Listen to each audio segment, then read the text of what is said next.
انہوں نے اپنے شہر کے لڑکوں اور غلاموں کو نبی صلی اللہ علیہ وسلم کے پیچھے لگا دیا. نکالو اسے ہمارے شہر سے، یہ مجنوں ہے.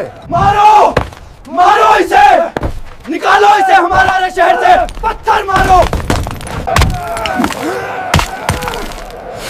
انہوں نے راستوں کے دونوں طرف لائنیں بنائیں اور جب آپ وہاں سے گزرے تو گالیاں نہیں پتھر برسائے. یا رسول اللہ، آپ سنبھلیں، یہ ظالم نہیں رکیں گے. اتہاس گواہ ہے وہ پتھر مارتے رہے.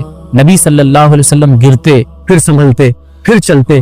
آپ کے جوتے مبارک خون سے بھر کر چپک گئے تھے. سوچئے وہ ہستی جس کے اشارے پر چاند 2 ٹکڑے ہو گیا آج وہ پتھروں سے لہولہان تھی. زخمی حالت میں زمین کے سب سے بہترین انسان نے ایک باغیچے میں پناہ لی. شریر درد سے چور تھا لیکن دل میں رب کی یاد تھی. وہاں آپ نے آسمان کی طرف چہرہ اٹھایا اور وہ ایتہاسک دعا مانگی جو عرش تک ہل گئی. اے اللہ، میں اپنی کمزوری اور لوگوں کی نظر میں اپنی بے بسی کی شکایت صرف تجھ سے کرتا ہوں. اے رحم کرنے والے، تو ہی کمزوروں کا رب ہے اور تو ہی میرا رب ہے. اگر تو مجھ سے ناراض نہیں تو مجھے اس درد کی کوئی پرواہ نہیں، لیکن تو مجھے کس کے حوالے کرتا ہے؟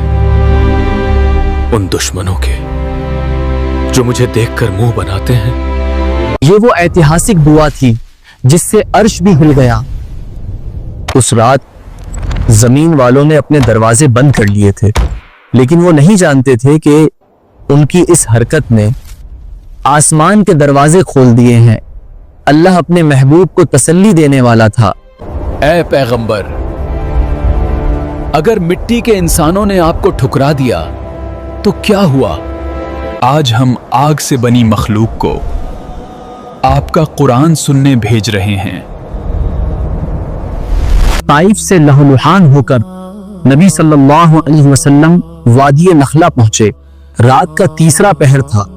دنیا سو رہی تھی اور اللہ کا رسول اپنے رب کے سامنے کھڑا ہو کر قرآن پڑھ رہا تھا. تنزلیل الکتاب من اللویہ العزریز والحکیم. ظاہر ہے آپ کو لگا ہوگا کہ آپ اکیلے ہیں، لیکن اس رات اس ویران وادی میں ایک عجیب ہلچل ہونے والی تھی. آسمان کے دروازے بند ہیں، ہم اوپر نہیں جا سکتے. ہر طرف آگ کے گولے ہیں، خبر رک گئی ہے. ادھر آسمان میں جنات پریشان تھے. انہیں آسمان سے خدیڑ دیا گیا تھا. شیطان نے اپنے چیلوں کو حکم دیا تھا کہ رکو، یہ یوں ہی نہیں ہوا. زمین پر ضرور کوئی نئی چیز وجود میں آئی ہے. جاؤ، مشرق سے مغرب تک زمین کا کونا کونا چھان مارو، ڈھونڈو اسے. نصیبین علاقے کے جنات کا ایک دستہ اسی کھوج میں وادی نخلا سے گزرا. ٹھہرو،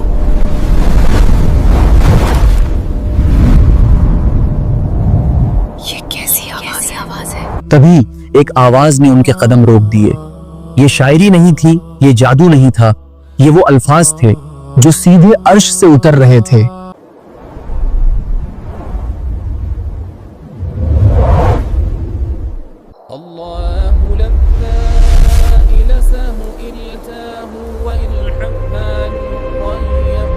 یہ کلام یہ انسانوں کا نہیں لگتا. یہی ہے، یہی وہ چیز ہے جس نے آسمان کے راستے روکے ہیں. جیسے ہی قرآن کی آیتیں ان کے کانوں سے ٹکرائیں ان کی تلاش ختم ہو گئی. انہیں سمجھ آ گیا کہ آسمان کے دروازے اسی کلام کی وجہ سے بند ہوئے ہیں. خاموش، غور سے سنو. قرآن کا اثر ایسا تھا کہ وہ اپنی سدھ بدھ کھو بیٹھے. قرآن کہتا ہے کادو یقولون علیہ لبدا، یعنی وہ سننے کے شوق میں ایک دوسرے کے اوپر چڑھے جا رہے تھے. تھوڑا اور قریب، مجھے اور سننا ہے. حیرت کی بات دیکھیے، جو انسان طائف والے مٹی سے بنے تھے انہوں نے پتھر مارے، اور جو جنات آگ سے بنے تھے وہ قرآن سن کر موم ہو گئے۔ السلام علیکم ورحمۃ اللہ۔ چلو اپنی قوم کے پاس واپس چلو، ہمیں انہیں خبر دینی ہوگی۔ ہمیں راستہ مل گیا، ہمیں ہدایت مل گئی۔ جیسے ہی نماز ختم ہوئی وہ نبی صلی اللہ علیہ وسلم سے ملے نہیں، انہوں نے بات نہیں کی، بلکہ وہ ایک پل بھی برباد کیے بنا وَلَّوْا إِلَىٰ قَوْمِهِمْ مُنذِرِينَ تیزی سے اپنی قوم کی طرف وارنرز بن کر دوڑے۔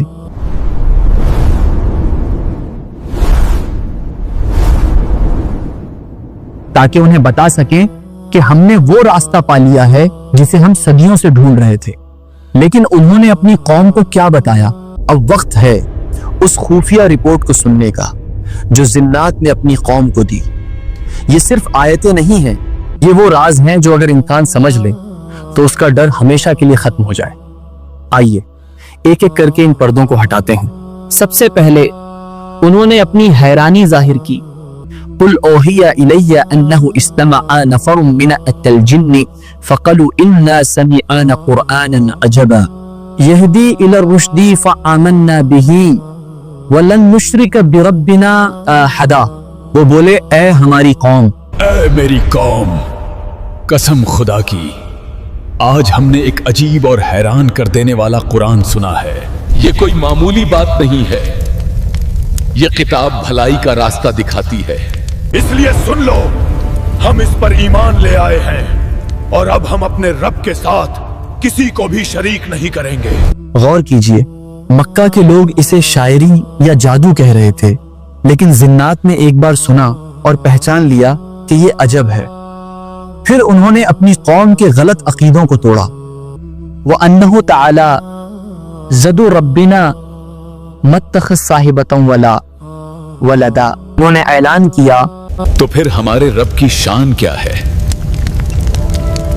کیا اس کا کوئی پریوار ہے؟ نہیں۔ تعالی جد ربنا، نہ تو اس نے کوئی بیوی بنا رکھی ہے اور نہ ہی کوئی بیٹا، وہ ان سب رشتوں سے پاک ہے۔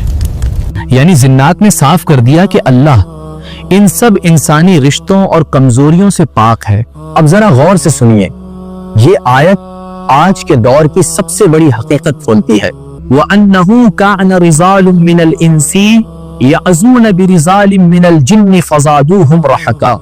اللہ فرماتا ہے انسانوں میں سے کچھ مرد جنات کے مردوں کی پناہ مانگتے تھے، جس سے جنات کا گھمنڈ اور ان کی سرکشی اور زیادہ بڑھ گئی۔ میں اس وادی کے سردار جن کی پناہ مانگتا ہوں، مجھے محفوظ رکھنا۔ دیکھا، یہ انسان جو اشرف المخلوقات ہے، یہ مجھ سے ڈرتا ہے۔ یہی ہماری غلطی تھی، جب انسانوں نے ہم سے پناہ مانگی تو ہمارا گھمنڈ بڑھ گیا، ہم نے انہیں اور زیادہ ڈرایا اور گمراہ کیا۔ مطلب صاف ہے، جب انسان ان سے ڈرتا ہے تو وہ خود کو پاورفل سمجھنے لگتے ہیں۔ آپ ڈرنا بند کر دیں، ان کی طاقت ختم ہو جائے گی۔ پھر انہوں نے بتایا کہ آسمان میں وہ ریڈ الرٹ کیوں تھا۔ وَأَنَّ لَمَسْنَا الصَّنْعَ فَوَجَدْنَهَا مُلِعَةِ حَرَسًا شَدِيدًا وَشُهُبًا وَأَنَّ قُلْنَا نَقْعُدُ مِنْهَا مَقَاعِدَ لِلسَّمْعِ فَمَنْ يَسْتَمِعِ الْآنَ يَجِدْ لَهُ شِهَابًا رَصَدًا۔ وہ بولے ہم نے آسمان کو ٹٹولا تو اسے سخت پہرے داروں اور آگ کے گولوں سے بھرا پایا۔ اب جو بھی اوپر جانے کی کوشش کرتا ہے، ایک دہکتا ہوا انگارہ اس کی طاق میں بیٹھا ہوتا ہے۔ جلدی کرو، ہمیں اوپر کی خبر لانی ہے۔ پیچھے ہٹو، دیکھو وہ آ رہا ہے، ہر طرف آگ کے پہرے ہیں۔ یعنی اب آسمان کی جاسوسی ہمیشہ کے لیے بند ہو چکی ہے۔ آخر میں انہوں نے اپنے انجام کی خبر دی۔ وَأَنَّ مِنَّا الْمُسْلِمُونَ وَمِنَّا الْقَاسِطُونَ فَمَنْ أَسْلَمَ فَأُولَئِكَ تَهَرَّوْا رَشَدًا وَأَمَّا الْقَاسِطُونَ فَكَانُوا لِجَهَنَّمَ حَطَبًا. انہوں نے مانا کہ ہم میں سے کچھ تو نیک ہیں لیکن کچھ راستے سے بھٹکے ہوئے ہیں. یاد رکھو ہم میں سے کچھ تو نیک ہیں لیکن کچھ راستے سے بھٹکے ہوئے ہیں. اور جو ناانصافی کرنے والے ہیں وہ جان لیں فَكَانُوا لَجَهَنَّمَ حَطْبًا یعنی وہ جنات جہنم کا ایندھن بنیں گے. ذرا سوچئے، آگ سے بنی مخلوق آگ ہی میں جلائی جائے گی. یہ ہے اللہ کی پکڑ. یہ تو وہ واقعہ تھا جب نبی صلی اللہ علیہ وسلم نے انہیں دیکھا نہیں تھا، انہوں نے صرف قرآن سنا تھا. لیکن کیا آپ جانتے ہیں کہ ایک رات ایسی بھی آئی تھی جب نبی صلی اللہ علیہ وسلم نے جنات سے فیس ٹو فیس ملاقات کی؟ اسے کہتے ہیں لیلۃ الجن.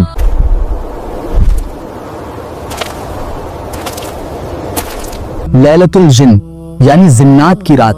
دوستوں، وہ پہلی گھٹنا تو صرف ایک اتفاق تھی جب جنات نے چھپ کر قرآن سنا تھا، لیکن اصل داستان تو اس کے بعد شروع ہوئی جب اللہ کے نبی صلی اللہ علیہ وسلم نے فیصلہ کیا کہ وہ خود جنات کی دنیا میں جائیں گے اور انہیں اسلام کی دعوت دیں گے. مسند احمد اور حدیث کی روایتوں میں آتا ہے ایک رات آپ صلی اللہ علیہ وسلم نے اپنے صحابی حضرت عبداللہ بن مسعود رضی اللہ عنہ کو ساتھ لیا. یا رسول اللہ، ہم آبادی سے بہت دور آ گئے ہیں، یہاں خاموشی بہت گہری ہے. گھبراؤ نہیں عبداللہ، آج رات ایک اہم ملاقات ہونے والی ہے.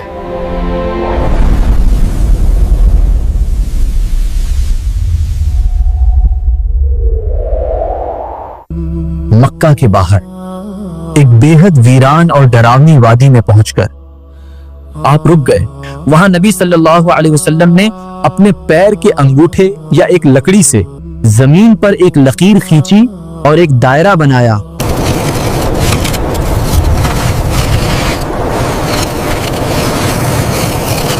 اور حضرت عبداللہ بن مسعود کو سخت ہدایت دی. ابن مسعود، ادھر آؤ، اس دائرے کے اندر بیٹھ جاؤ. میری بات غور سے سنو. چاہے کچھ بھی ہو جائے، چاہے تم کیسی بھی ڈراونی شکلیں دیکھ لو، اس لکیر سے باہر مت نکلنا، ورنہ تمہاری جان چلی جائے گی اور قیامت تک میں بھی تمہیں نہیں بچا پاؤں گا. سوچئے اس منظر کو، رات کا سناٹا، ویران جنگل اور ایک معمولی سی لکیر. ابن مسعود کہتے ہیں میں اس دائرے میں سمٹ کر بیٹھ گیا.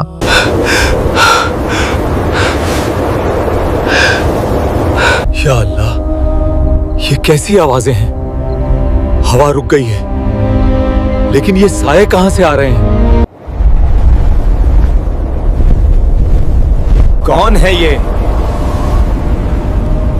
کیا پڑ رہا ہے؟ گھراؤ کرو.